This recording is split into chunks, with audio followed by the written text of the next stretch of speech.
సంతృప్తి లేని నా జీవితంలో సమృద్ధినిచ్చి కనపరచినావు.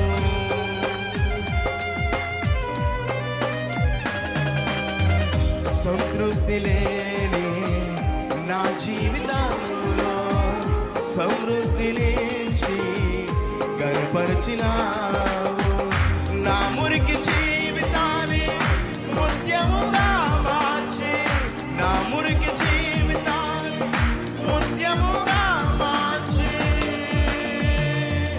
చిరునవ్వుతో నింపిన యేసయ్యా, చిరునవ్వుతో నింపిన. చేతులు పైకెత్తి చప్పట్లు కొడుతూ